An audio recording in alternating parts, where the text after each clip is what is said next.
Assalamualaikum warahmatullahi wabarakatuh. Perkenalkan, nama saya Mira Arinda Ciska, CGP Angkatan 11 Kabupaten Muara Enim. Di video kali ini, saya akan menampilkan video aksi nyata modul 1.4 diseminasi budaya positif di lingkungan Sekolah SMP Negeri 2 Muara Enim. Selamat menyaksikan.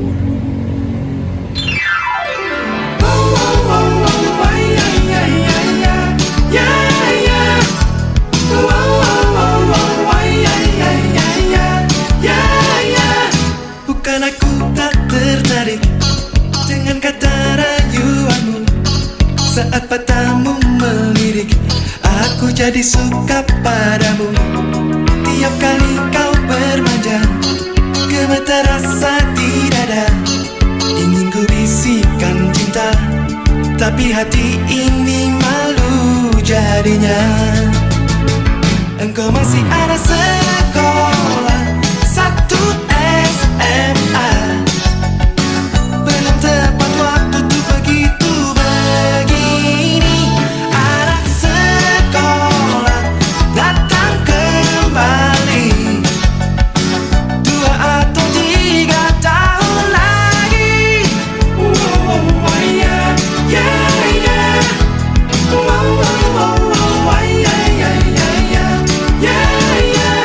Bukan aku tak tertarik dengan kata rayuanmu. Saat matamu melirik, aku jadi suka padamu. Tiap kali kau bermanja, gemetar rasa di dada.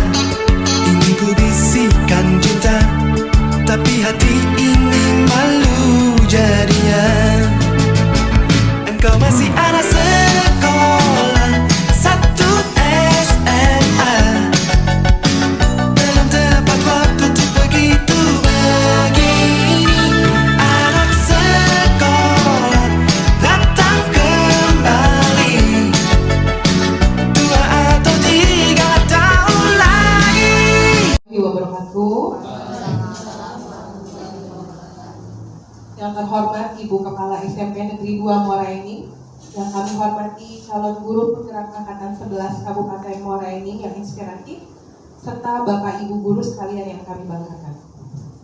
Selamat siang dan salam sejahtera untuk kita semua. Puji syukur kehadiran Allah Subhanahu wa Ta'ala atas segala limpahan rahmat dan karunia-Nya, sehingga pada siang hari yang cerah ini kita dapat berkumpul dalam acara diseminasi budaya positif aksi nyata modul 1.4 calon guru penggerak Kabupaten Muara Enim Angkatan 11. Bapak Ibu yang kami hormati, sebagai ujung tombak dalam proses pembelajaran, peran Bapak Ibu sangatlah penting dalam menanamkan nilai-nilai positif pada diri peserta didik. Melalui acara ini, kita akan bersama-sama belajar dan berbagi pengalaman tentang bagaimana cara menerapkan budaya positif di sekolah. Marilah kita mengawali acara pada siang hari ini dengan melafazkan lafaz basmalah. Selanjutnya, sambutan dari Ibu Kepala Sekolah yang dalam hal ini langsung disampaikan oleh Mem Hidayatullah SPD MFI. Hadirin kami persilakan. Assalamualaikum warahmatullahi wabarakatuh. Yang saya hormati para calon guru penggerak Angkatan 11 ya, dan rekan-rekan Dewan Guru sekalian yang berbahagia. Tidak henti-hentinya sanjungan dan pujian kita persembahkan kepada Allah Subhanahu wa Ta'ala atas limpahan rahmat dan karunia-Nya. Pada siang hari ini kita bisa melaksanakan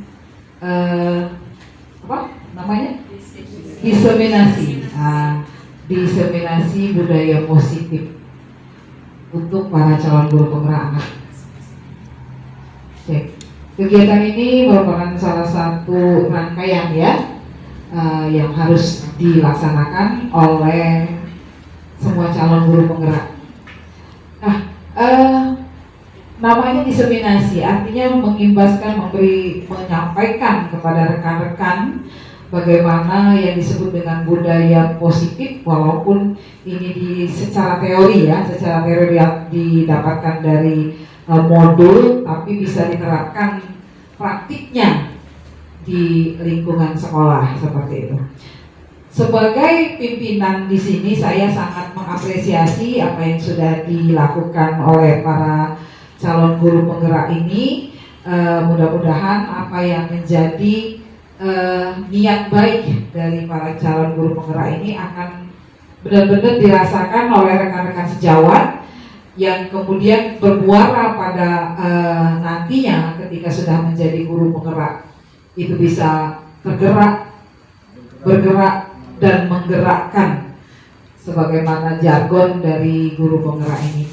Nah, dari sini pun saya sudah melihat bagaimana upaya ataupun praktik baik yang sudah dilakukan oleh para calon guru penggerak ini. Alhamdulillah, artinya memang tidak jalan sendiri, ya, tidak jalan sendiri. Memang benar-benar mengimplementasikan apa yang sudah didapatkan dari modul, ya, maupun materi-materi yang sudah ibu dapatkan baik secara daring ataupun luring.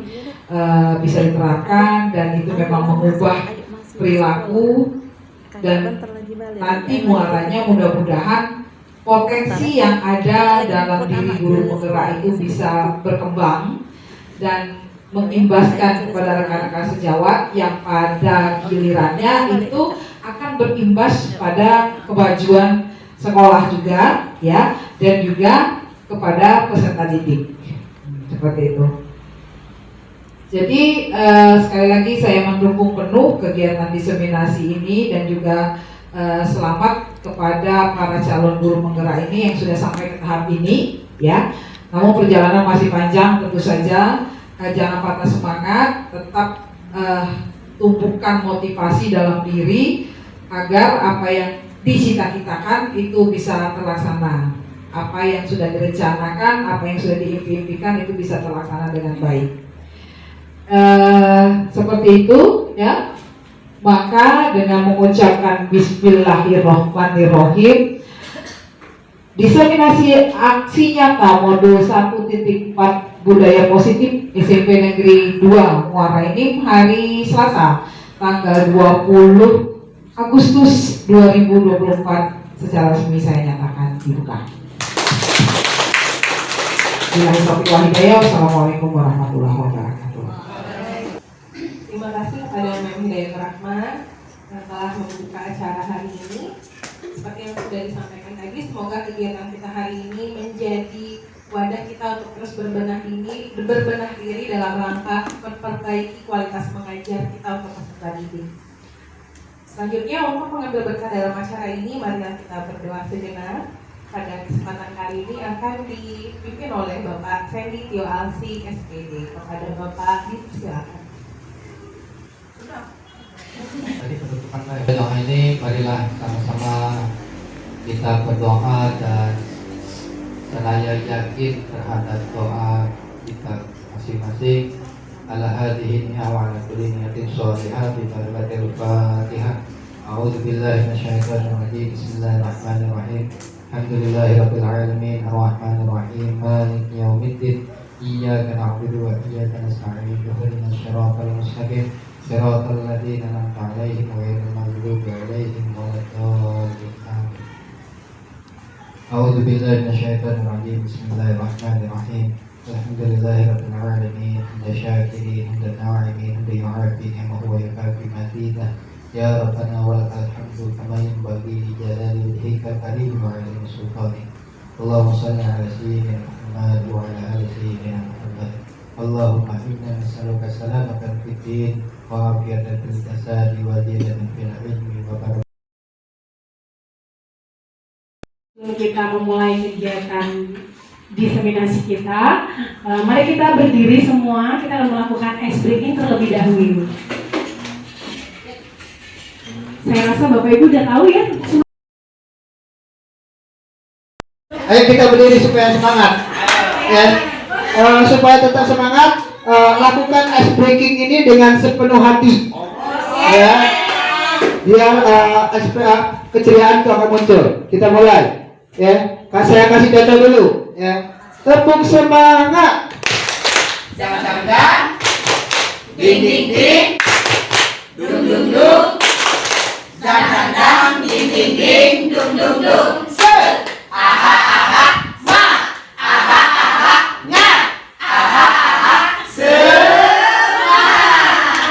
lagi ya. 1, 2, 3. Tepuk semangat.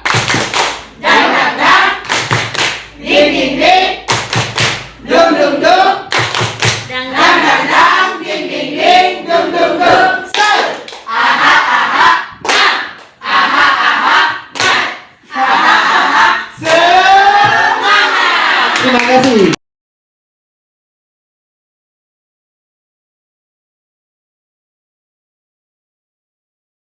Selamat siang Bapak Ibu sekalian, terima kasih untuk kesempatannya boleh hadir bersama-sama kami di ruangan ini untuk mengikuti kegiatan diseminasi budaya positif.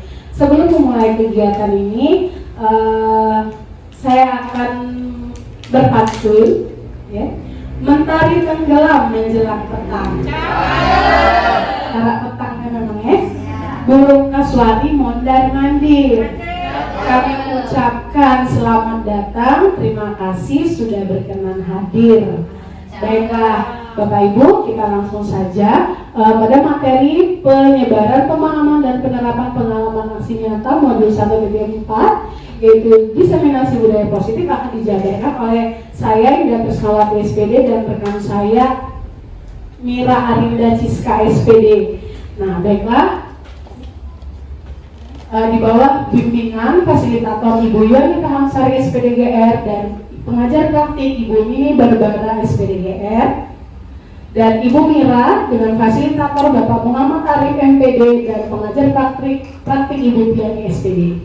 Baiklah, kita langsung masuk ke materi.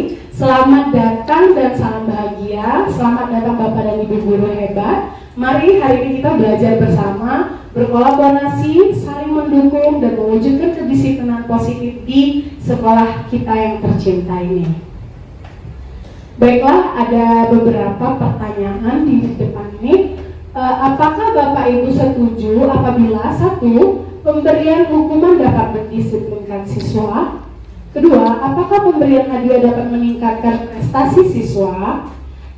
Ketiga, guru harus mampu memberikan solusi untuk setiap siswa yang bermasalah. Dan keempat, guru berperan sebagai teman. Baiklah, bagaimana menurut Bapak Ibu dari keempat pertanyaan yang ada di depan? Untuk soal nomor 1, pemberian hukuman dapat mendisiplinkan siswa. Kira-kira Bapak Ibu setuju atau tidak?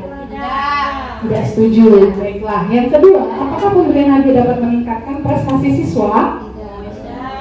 Tidak setuju. Kita simpan ya dulu jawabannya. Ketiga, guru harus mampu memberikan solusi untuk setiap siswa yang bermasalah. Ya. Setuju ya? Yang keempat, guru berperan sebagai teman. Ya, setuju. Oke, baiklah. Nanti jawaban dari keempat pertanyaan ini akan kita dapatkan di materi yang akan saya jabarkan bersama Ibu Mira. Lanjut. Baiklah, sebelum masuk ke budaya positif, dengan berdirinya saya di sini bukan karena saya lebih memahami tentang materi budaya positif, tapi kita sama-sama belajar dan berkolaborasi dan berbagi praktik baik kepada rekan-rekan guru sekalian. Baiklah, seperti Bapak Ibu ketahui, apa itu budaya positif? Budaya positif merupakan suatu perwujudan dari nilai-nilai atau keyakinan universal yang telah ditetapkan. Budaya positif merupakan perwujudan dari nilai-nilai atau keyakinan positif dapat mendorong murid untuk mampu berpikir, bertindak, dan mencipta sebagai proses kemerdekaan dirinya sehingga murid mampu mandiri dan bertanggung jawab. Maaf ya Bu. Lanjut. Kemudian, adapun konsep inti dari budaya positif itu adalah perubahan paradigma belajar, disiplin positif, motivasi perilaku manusia, posisi kontrol guru, nilai-nilai kebajikan, kebutuhan dasar manusia, keyakinan kelas, dan segitiga restitusi. Miskonsepsi tentang teori kontrol. Yang pertama, guru mengontrol murid. Kedua, kritik dan membuat orang merasa bersalah dapat menguatkan karakter. Keempat, semua penguatan positif efektif dan bermanfaat. Keempat, orang dewasa memiliki hak untuk memaksa. Nah, Dari miskonsepsi tadi, ya dari miskonsepsi tentang teori kontrol, seperti penjelasan pertama, guru mengontrol murid itu seringkali kita lakukan ya Bapak Ibu ya di kelas ya. Kita sering mengontrol murid untuk melakukan hal yang sesuai dengan kehendak kita. Yang kedua, kritik dan membuat orang merasa bersalah dapat menguatkan karakter. Kalau di kelas juga kita selalu bertindak bahwa kita mengkritik tindakan anak atau tindakan peserta didik itu supaya dia merasa bahwa apa yang dia perbuat itu tuh salah, ya. Kemudian semua penguatan positif itu efektif dan bermanfaat. Keempat, orang dewasa memiliki hak untuk memaksa, dimana kita selalu merasa bahwa kita sebagai orang dewasa kita punya hak untuk mengontrol siswa. Lanjut, dalam mengubah dari miskonsepsi tadi, kita masuk ke dalam mengubah paradigma stimulus respon ke pendekatan teori kontrol, di mana stimulus respon itu realitas atau kebutuhan kita sama, dalam kenyataannya teori kontrol realitas kebutuhan kita berbeda. Kemudian semua orang melihat hal yang sama dalam kenyataannya, dan teori kontrol setiap orang memiliki gambaran yang berbeda. Kita mencoba mengubah orang agar berpandangan sama dengan kita, tetapi kita berusaha memahami pandangan orang lain tentang kita. Kemudian orang lain bisa mengontrol diri saya, namun kenyataannya hanya Anda yang bisa mengontrol diri Anda. Kemudian pemaksaan ada pada saat rujukan gagal, ya ini sering kita lakukan. Kemudian dalam teori kontrolnya berkolaborasi dan proses menciptakan pilihan-pilihan yang baru. Kemudian ada model berpikir menang kalah, ya. Nah, dalam kenyataannya model berpikir itu selalu menang-menang. Jadi kita harus selalu mengajarkan kepada siswa bahwa dalam proses pembelajaran tidak ada menang kalah, tapi selalu menang dan menang. Pembelajaran dengan paradigma baru. Nah ini akan kita bahas. Pembelajaran dengan paradigma baru itu merupakan pembelajaran dirancang berdasarkan prinsip pembelajaran berdiferensiasi, sehingga para peserta didik dapat belajar sesuai dengan kebutuhannya berdasarkan tahap perkembangan sesuai teori psikologi modern untuk menciptakan profil pelajar Pancasila. Seperti pembelajaran paradigma baru, di mana di sini kita akan mewujudkan profil pelajar Pancasila, di mana profil Pancasila itu boleh di ini apa Mbak Priyanti? Profil pelajar Pancasila itu yang pertama apa Mbak Priyanti?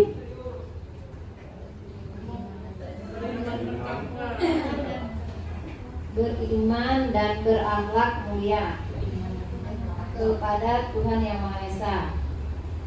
Oke, baik. Bisa dilanjutkan Ibu Yonida, profil pelajar Pancasila. Berkebinekaan global, bergotong royong, mandiri, bernalar kritis dan kreatif.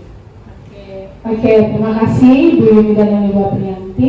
Nah, seperti kita tahu ya, profil pelajar Pancasila ini juga kita terapkan dalam proses P5 yang sudah kita jalankan di kegiatan kita di sekolah.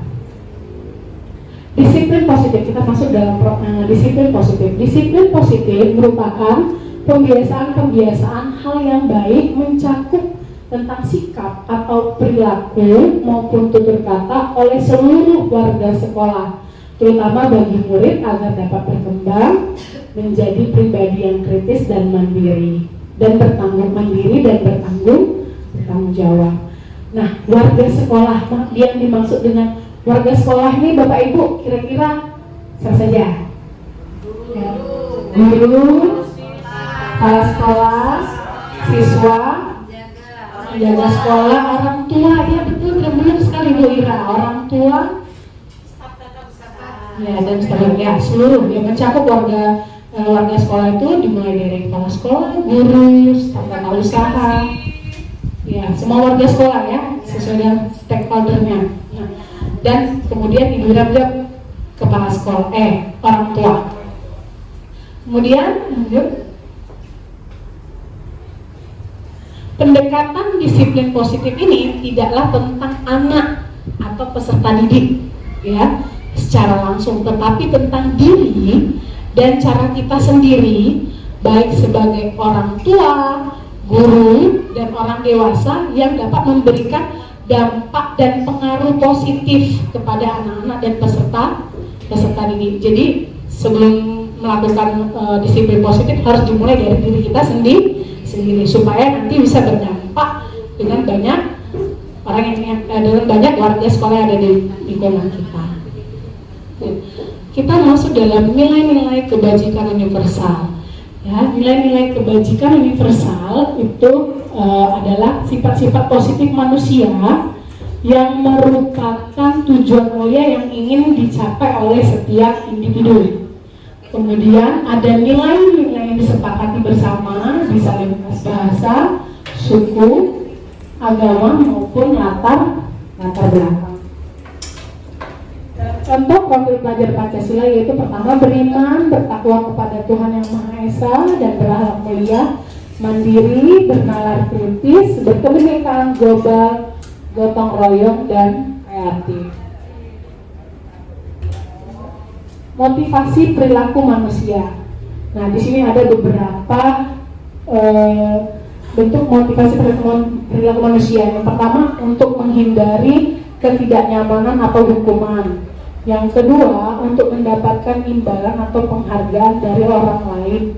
Yang berikutnya, untuk menjadi orang yang mereka inginkan dan menghargai diri sendiri dengan nilai-nilai yang mereka percaya. Untuk dari ketiga motivasi perilaku manusia ini, manakah yang merupakan motivasi ekstrinsik dan intrinsik? Ada yang bisa membantu menjawab? Boleh, Ibu Ira? Yang intrinsik itu untuk menghindari ketidaknyamanan hukuman. Yang kedua untuk mendapatkan imbalan atau penghargaan orang lain. Dari kedua motivasi itu karena terlibatnya atau adanya pengaruh dari luar. Sedangkan intrinsik untuk menjadi orang yang mereka inginkan dan menghargai diri sendiri dengan nilai-nilai yang mereka percaya. Artinya motivasi itu dari dirinya sendiri. Baik, terima kasih untuk Ibu Ira.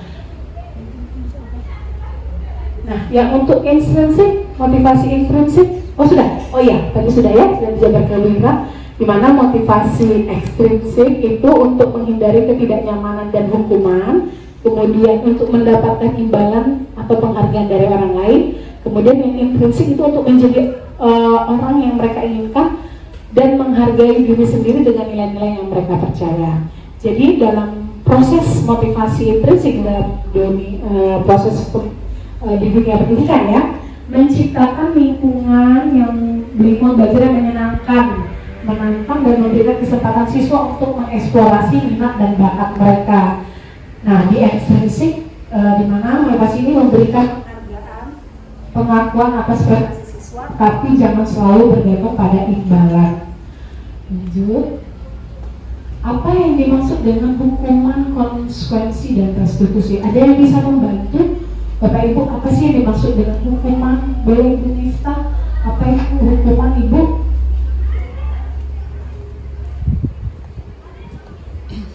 Yang maksud hukuman itu misalnya anak terlambat ke sekolah, kita suruh sampah bersihan.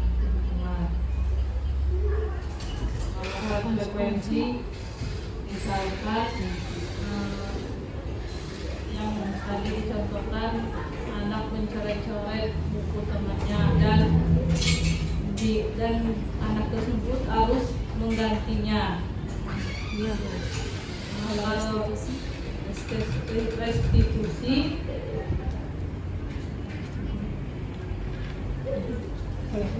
Oke, Ibu Mika sudah menjawab tentang hukuman dan konsekuensi. Ada yang tahu apa itu restitusi?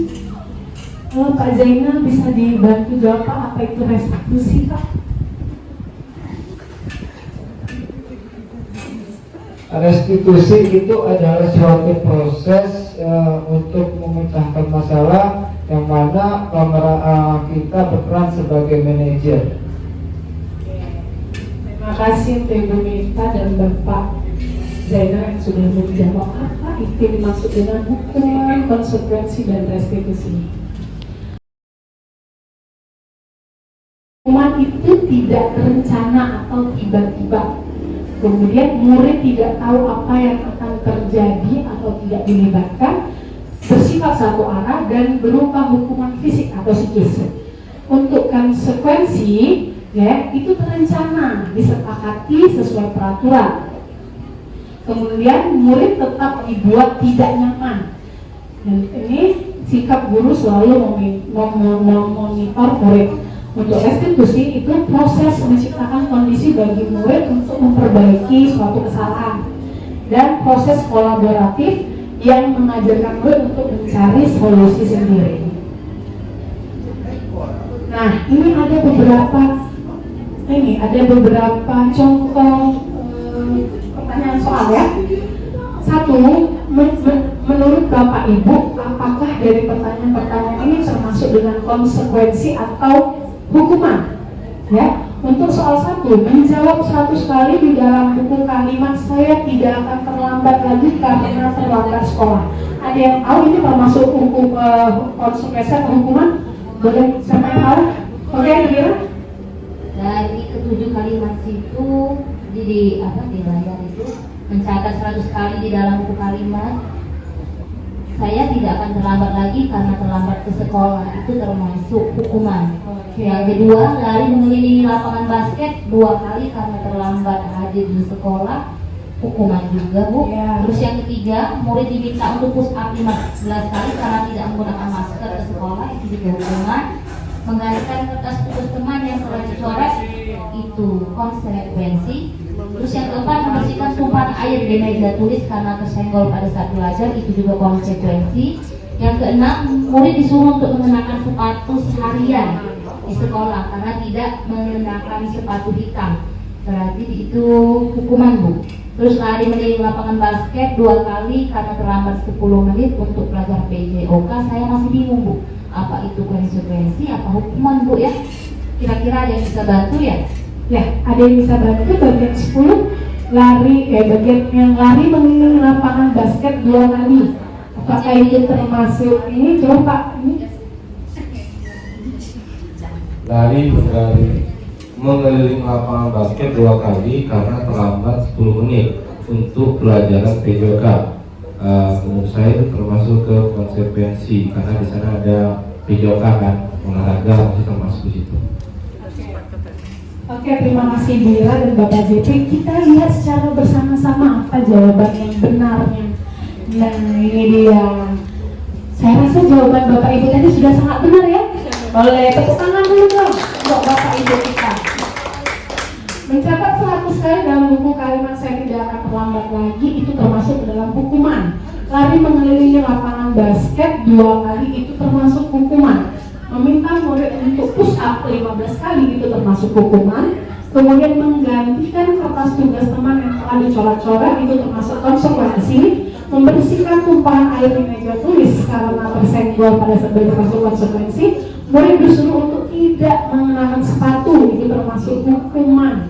Kemudian lari mengelilingi lapangan basket 2 kali karena terlambat, itu termasuk konsekuensi. Oke, baiklah. Demikianlah materi yang dapat saya sampaikan dari diseminasi budaya positif. Selanjutnya akan dilanjutkan oleh Ibu Mira Arinda Ciska. Untuk Ibu Mira dipersilakan.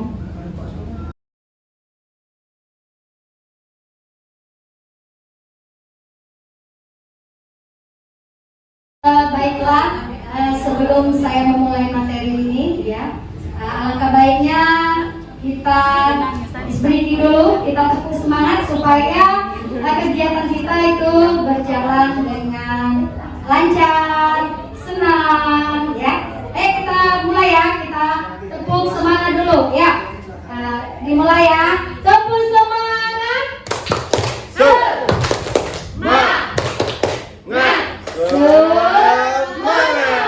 Oke, terima kasih. Di sini saya akan melanjutkan memaparkan materi yang tadinya rekan saya yaitu Ibu Ira Indah Trisnawati yaitu memaparkan materi yang pertama budaya positif, kedua motivasi perilaku manusia, dan yang ketiga yaitu keyakinan kelas. Nah, di sini saya akan melanjutkan yang pertama yaitu mengenai kebutuhan dasar manusia. Nah, di sini kebutuhan dasar manusia ya pastinya setiap manusia itu tentunya memiliki yang namanya kebutuhan dasar. Karena ya tidak menutup kemungkinan karena setiap individu itu membutuhkan yang namanya kebutuhan dasar. Yang pertama yaitu kebutuhan untuk bertahan hidup. Jadi setiap manusia itu menginginkan untuk bertahan hidup. Kedua yaitu cinta dan kasih sayang. Kemudian yang ketiga kebebasan. Keempat kesenangan, dan lima yaitu kekuasaan. Next. Nah, ini contoh yaitu dari kalimat dari kebutuhan dasar manusia. Yang pertama, aku senang main kejar-kejaran dengan ibu guru. Seru loh. Nah, jadi di sini dari kata yang pertama itu menginginkan yang namanya kebutuhan dasar kesenangan. Kemudian yang kedua, ibu kejar aku karena ibu guru sayang aku. Nah, artinya itu menginginkan yaitu kebutuhan dasar dari cinta dan kasih sayang. Kemudian yang ketiga, aku hebat kan, bikin ibu guru kejar aku. Nah, itu merupakan kebutuhan dasar dari penguasaan. Selanjutnya, aku bosan belajar, mewarnai terus di dalam kelas. Nah, itu merupakan kebutuhan dasar yaitu kebebasan. Artinya menginginkan peserta didik untuk bebas, ya, untuk belajar. Next selanjutnya. Nah, di sini ada kata dunia berkualitas. Yang pertama, siapakah orang-orang paling penting dalam hidup Anda? Ada yang bisa menjawab siapakah orang yang paling penting dalam hidup Anda? Anak. Oke, Bu Ira. Orang yang paling penting dalam hidup saya itu adalah suami saya dan anak-anak saya. Oke, beri tepuk tangan. Oke, kita tampung ya. Kemudian yang kedua, nilai-nilai kebajikan apa yang terpenting dalam hidup Anda? Boleh dijawab oleh siapa yang bisa menjawab? Ya, nilai kebajikan. Maksudnya itu nilai apa yang terpenting? Apa tanggung jawab, apa kebebasan, atau seperti apa yang diinginkan oleh Bapak Ibu sekalian? Apa? Oke, boleh Ibu Yunida?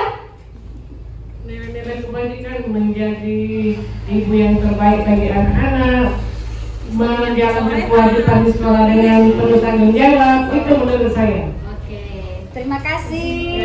Oke, selanjutnya yang ketiga, kalau Anda menjadi orang yang ideal, karakter atau sifat apa yang Anda paling inginkan ada pada diri Anda?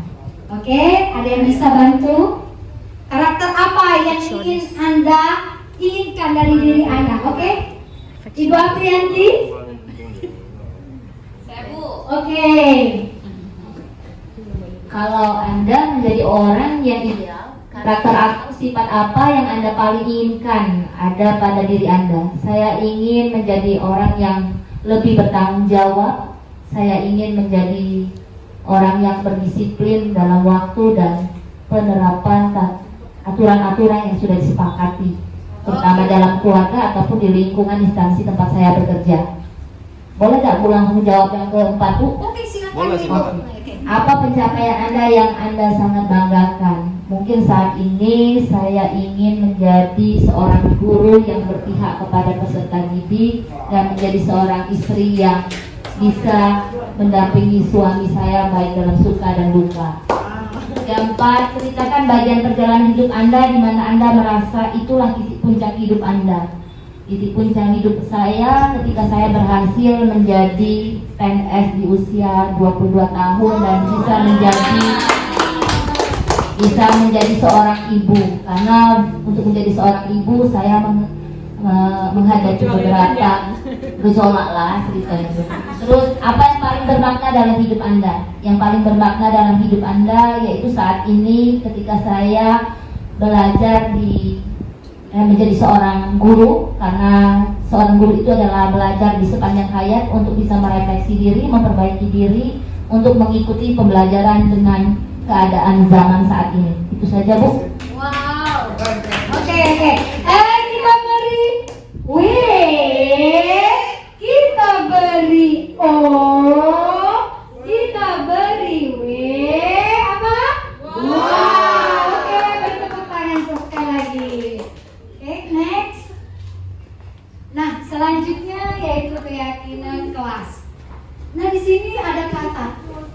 Kenapa keyakinan kelas?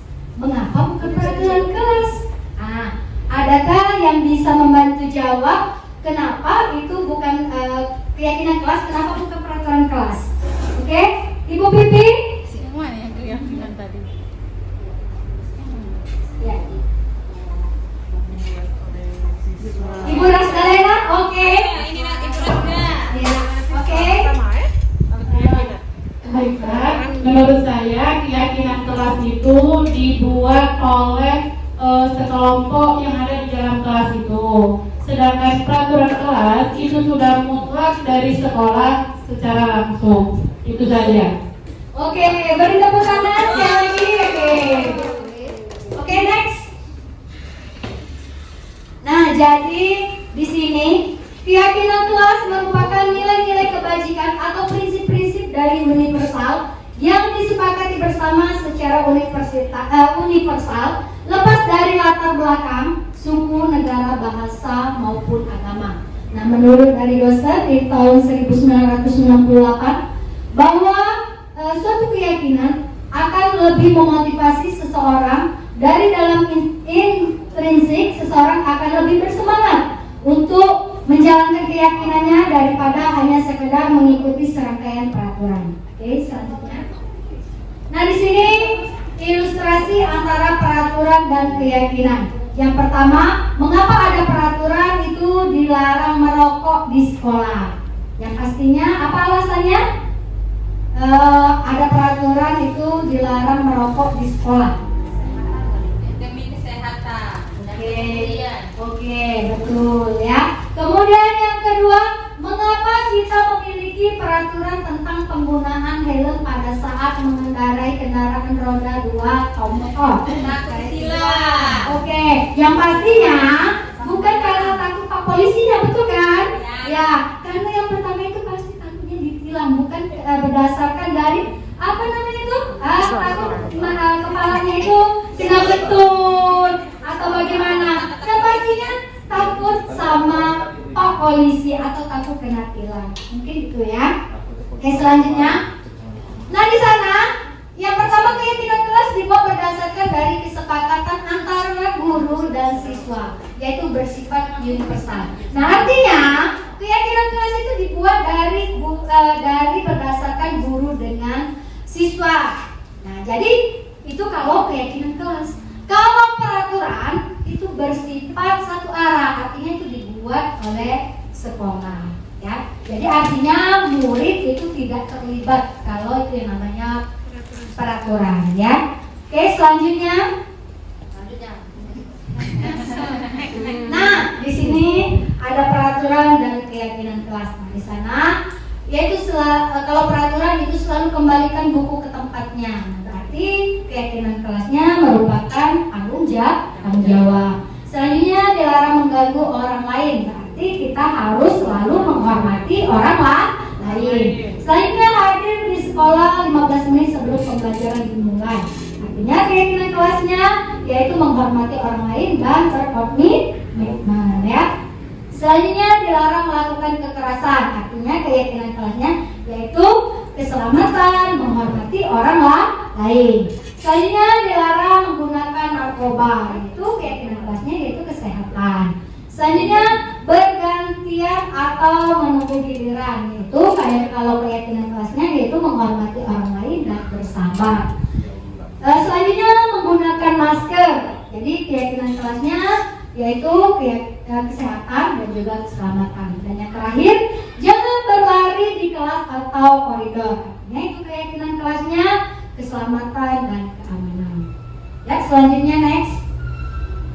Nah, di sini pembentukan dari keyakinan kelas. Nah, artinya keyakinan kelas itu dibuat yaitu bersifat abstrak. Ya, yang kedua berupa pernyataan dari universal.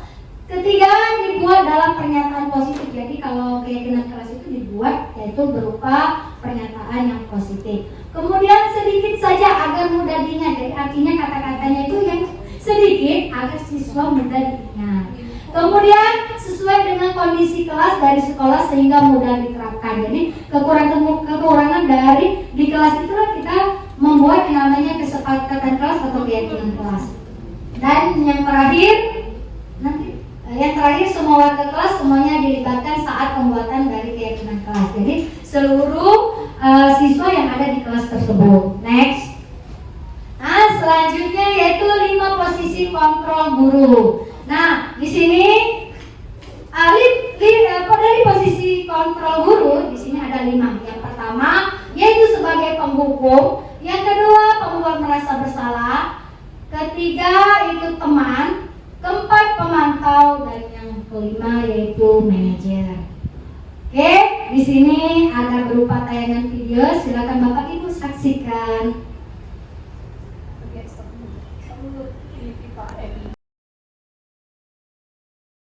Ini posisi kalau guru sebagai penghukum.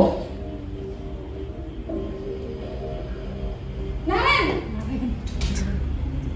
sini kamu. Nah, ini contoh kalau kita sebagai penghukum yang pastinya melamar. Kamu deh, pasti terlambat. Maaf Bu, saya Apa? Apa coba? Alasan kamu apa lagi? Kapan sih kamu tidak terlambat? Malas sekali ya kamu jadi anak. saya Dasar pemalas. Gak kapok-kapok sih kamu. Sudah berapa kali terlambat? Sana, kamu keliling lapangan basket 2 kali. kenapa saya harus keliling lapangan basket Bu? Kenapa? Kamu melawan ibu. Berani-beraninya Jadi itu jawab. tanda-tanda kalau kita sebagai guru, sebagai Berani jawab penghukum. pula. Sekarang keliling lapangan basket 5 kali sekalian. Biar kapok. Cepat. Pergi sana ke lapangan basket. Nah, yang kedua yaitu kalau posisi dari pembuat merasa bersalah. Nah, seperti ini ya kalau guru sebagai pembuat merasa bersalah.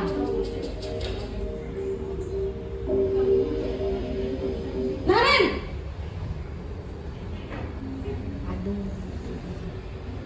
Selamat pagi Bu. Naren, kamu kenapa terlambat lagi, nak? Ya Tuhan, Naren, kamu senang ya bikin ibu susah ya? Kalau kamu terlambat lagi, nanti ibu yang ditegur bapak kepala sekolah, nak. Disangka ibu tidak bisa membina kamu. Duh, gimana ini? Maaf Bu. Duh Gusti Naren, kamu suka ya kalau ibu ditegur bapak kepala sekolah? Jadi begini ya kalau misalnya kalau guru pembuat merasa bersalah. Ini kamu sudah sering terlambat loh. Ibu harus apa coba? Maaf Bu. Maaf sekali. Ya sudah, lain kali jangan bikin ibu susah lagi ya nak ya. Ibu tidak akan kuat lagi kalau kamu begini terus. Bisa jantungan kalau ibu ditegur bapak kepala sekolah. Sana cepat ke kelas. Maaf ya Bu. Maaf sekali. Nah, yang ketiga kalau kita sebagai guru menjadi posisi teman.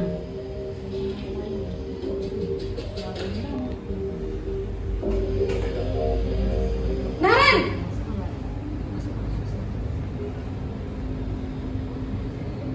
Selamat pagi Bu. wah sudah jam berapa ini nak? Terlambat lagi ya saya. Nah, ini ya Iya, kalau Bu. dia Habis posisi Bu sebagai saya teman. lupa bangunkan saya Bu. Kamu malah menyalahkan ibu kamu. Kamu bukannya anak yang larinya paling kencang. Kok terlambat sih? Iya Bu. Saya memang terlambat bangun tadi. Jadi biarpun saya lari kencang, tetap gak kekejar Bu. Ya sudah sana. Nanti lain kali larinya lebih kencang lagi ya. Biar gak terlambat lagi. Bikin seneng ibu. Demi ibu. Bisa kan? Bisa lah Bu. Ya sudah sana masuk kelas. Ibu beresin urusan absen kamu. Kamu ini ada-ada saja. Nah, yang keempat yaitu posisi pemantau atau monitor. Jadi ini kalau seorang guru sebagai pemantau.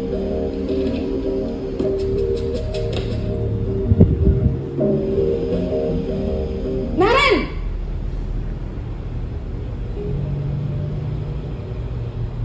pagi, Bu. Naren, apa peraturan sekolah kita tentang jam berapa kita harus masuk sekolah, nak? Kita harus di sekolah jam 7, Bu. Iya, betul. Sekarang sudah jam 7.20. Naren sudah tahu konsekuensinya jika terlambat hadir. Paham, Bu. Saya harus tinggal kelas pas jam istirahat selama 20 menit. Iya, benar. Konsekuensinya demikian. Jadi nanti jam 9.30 pas istirahat, kamu harus tinggal di kelas, kerjakan tugas tambahan untuk ketertinggalan kamu, ya? Baik, Bu. Nah, yang terakhir yaitu posisi manajer. Ini kalau guru itu di posisi manajer.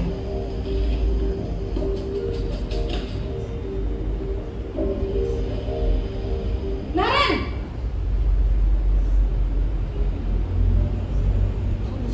Selamat pagi, Bu. Selamat pagi, Naren. Maaf, Bu. Saya terlambat. Iya, sekolah masuknya jam 7, sekarang sudah jam 7.20. Jadi sekarang bagaimana ini, Naren? Maaf, Bu. Saya lupa setel alarm saya semalam. Baiklah, menurut kamu, keyakinan sekolah yang mana yang perlu kamu tingkatkan? Menghargai diri sendiri dan orang lain mungkin, ya, Bu. Setuju. Jadi, apakah Naren meyakini prinsip saling menghormati tersebut? Iya, Bu. Saya meyakininya. Apakah Naren bersedia memperbaiki masalah keterlambatan ini? Bersedia, Bu. Bagaimana kamu akan perbaiki masalah keterlambatan ini?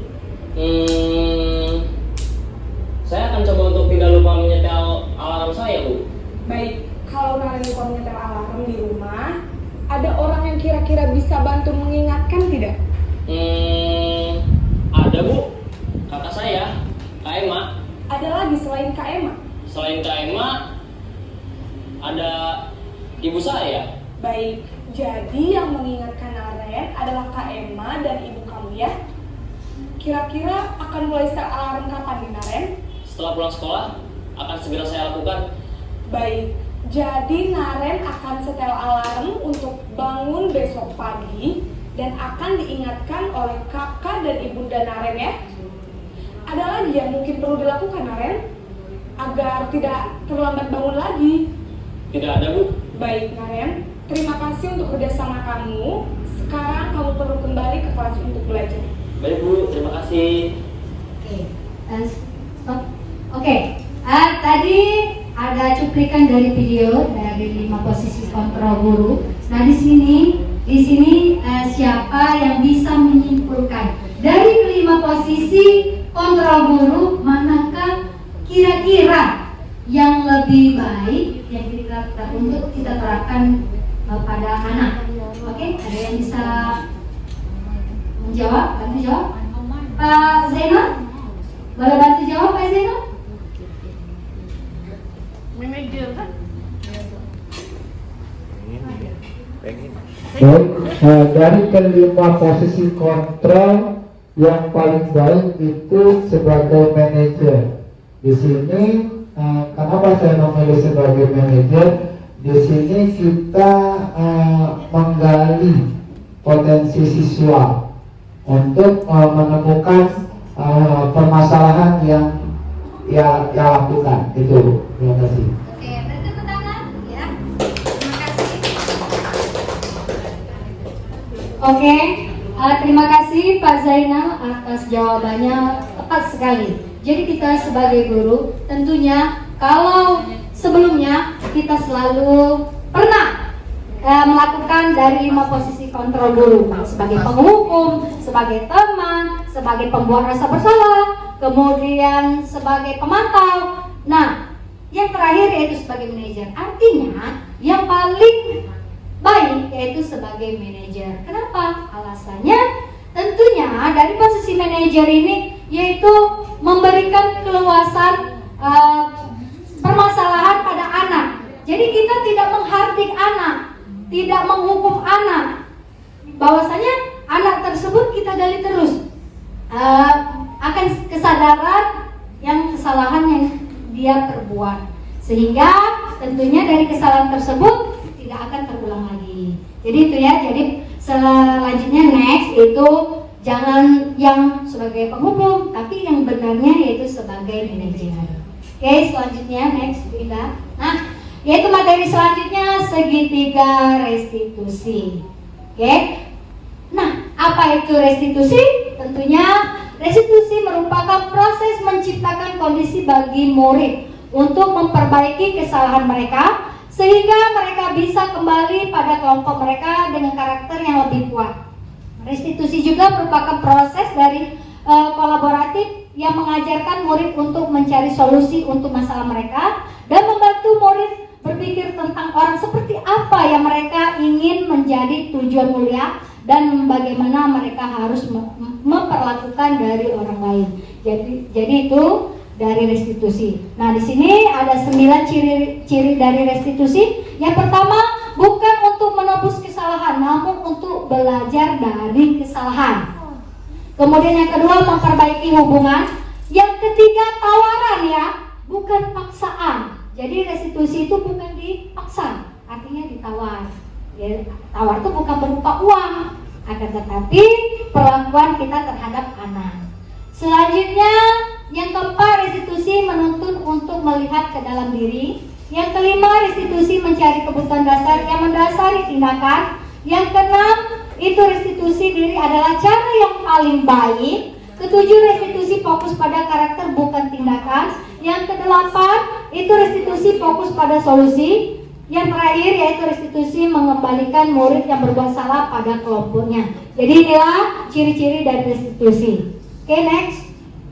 Nah, di sini tadi sebelumnya saya sudah menyebutkan segitiga restitusi. Jadi segitiga restitusi itu merupakan sebuah tahapan untuk memudahkan para guru dan orang tua dalam melakukan proses untuk menyiapkan anaknya untuk melakukan restitusi. Jadi itulah pengertian dari segitiga restitusi. Nah, ada 3 tahapan dari segitiga restitusi. Yang pertama itu menstabilkan identitas. Nah, jadi anak tersebut itu jangan langsung ditanya, langsung dimarah-marahin, bukan. Tetapi kita harus stabilkan dari siswa tersebut agar siswa tersebut tidak takut kepada kita, ya. Kemudian yang pastinya ciri-ciri dari menstabilkan identitas yaitu berbuat salah itu tidak apa-apa. Jadi kita sebagai guru itu kita berbicara kepada anak supaya anak itu tidak takut kepada kita.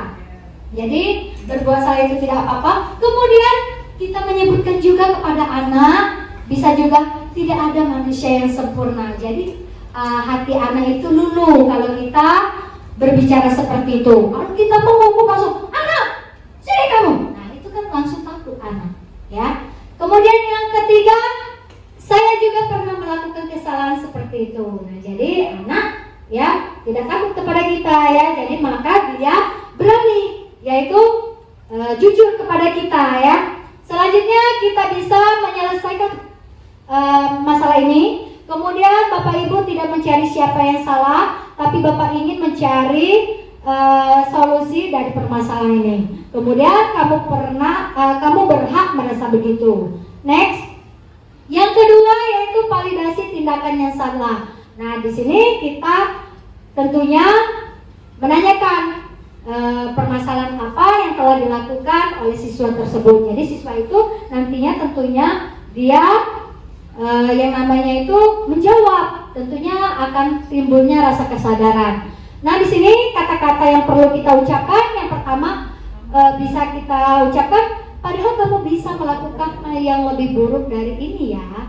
Kemudian kamu pasti punya alasan mengapa melakukan hal itu. Nah, nantinya tentunya kalau kita berbicara seperti itu kepada anak, tentunya anak itu bisa berkata dengan jujur, merasa dia tidak dihardik, ya.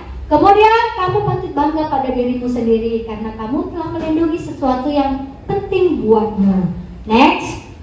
Nah, yang terakhir, yang ketiga, menanyakan keyakinan. Jadi setelah yang pertama dan yang kedua tadi yang sudah saya paparkan tadi, nah yang ketiga yaitu menanyakan keyakinan. Nah, bisa kita katakan kepada anak apa yang kita percaya sebagai kelas atau keluarga, kemudian apa nilai-nilai umum yang kita telah sepakati, kemudian apa bayangan kita tentang kelas yang ideal dan mau apa jadi orang seperti apa. Jadi ada 3 tahapan dari segitiga restitusi. Oke, next. Nah, di sini ada beberapa contoh dari video penyelesaian masalah menggunakan tahapan segitiga restitusi. Yaitu melakukan penyelesaian kepada anak yang bermasalah menggunakan segitiga restitusi.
Jadi ini ya, jadi siswa ya mengakui dari kesalahannya. Nah ini ya contohnya ya.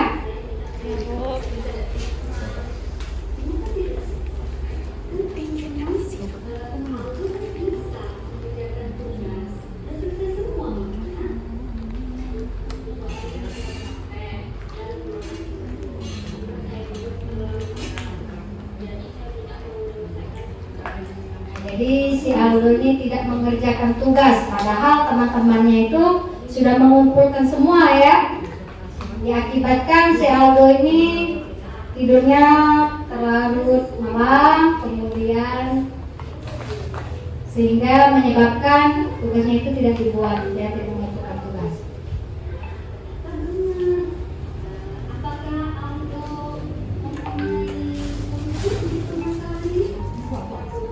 jadi dari sini ya timbul yaitu ya menyebutkan dari keyakinan ya, penyelesaian permasalahan yang dia buat ya.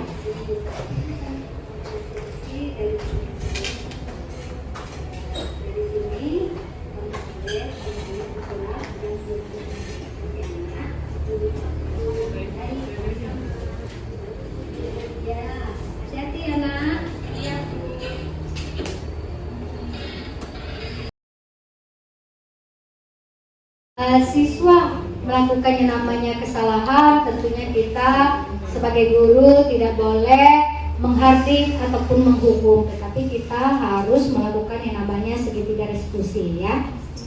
Nah di sini ada sisi terakhir dari refleksi.